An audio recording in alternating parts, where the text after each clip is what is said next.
Ukraine যুদ্ধ নিয়ে রাশিয়ার বিরুদ্ধে যুক্তরাষ্ট্রের চাপ প্রয়োগের কৌশলে অপ্রত্যাশিতভাবে লক্ষ্যবস্তু হয়েছে ভারত। দেশটির সাথে আলোচনার পথও রুদ্ধ করে দিয়েছে ট্রাম্প। শুল্ক ঘোষণার পর একের পর এক অর্ডার স্থগিত হচ্ছে। ভারতের পোশাক কারখানা বাংলাদেশে আসার সম্ভাবনাও দেখা যাচ্ছে। এদিকে শুল্ক ঝড়ে অপ্রত্যাশিত বন্ধুত্বের পথে এগুচ্ছে চীন, রাশিয়া ও ভারত। ট্রাম্পের ঘোষণায় ভারতীয় পণ্যের ওপর 50% শুল্ক আরোপ হয়েছে, যার 25% ইতিমধ্যেই কার্যকর। বাকি 25% 28 আগস্ট থেকে কার্যকর হবে।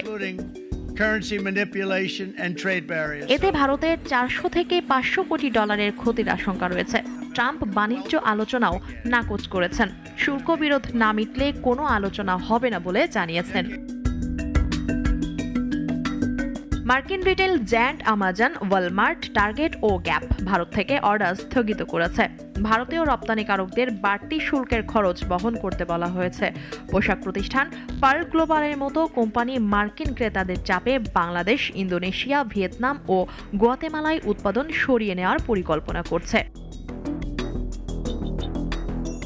ভারত এই শুল্ককে অযৌক্তিক বলে নিন্দা করেছে। প্রধানমন্ত্রী নরেন্দ্র মোদি চীনে সফরে ঘোষণা দিয়েছেন শীর্ষ নিরাপত্তা ও পররাষ্ট্র কর্মকর্তাদের রাশিয়া পাঠাবেন। বিশ্লেষকরা বলছেন এটি মার্কিন চাপের মুখে ভারতের কৌশলগত অবস্থান পরিবর্তনের ইঙ্গিত। নয়াদিল্লিতে চীনের রাষ্ট্রদূত সু ফেইহং ট্রাম্পকে কটাক্ষ করে বলেছেন, গুন্ডাকে 1 ইঞ্চি ছাড় দাও, সে 1 মাইল নিয়ে নেবে। মার্কিন শুল্ক নীতি ভারতের অর্থনীতির জন্য নতুন চ্যালেঞ্জ তৈরি করেছে। রাশিয়ার সঙ্গে সম্পর্ক আর বৈশ্বিক বাণিজ্যে ভারসাম্য রক্ষায় নয়াদিল্লির কৌশল এখন পরীক্ষার মুখে।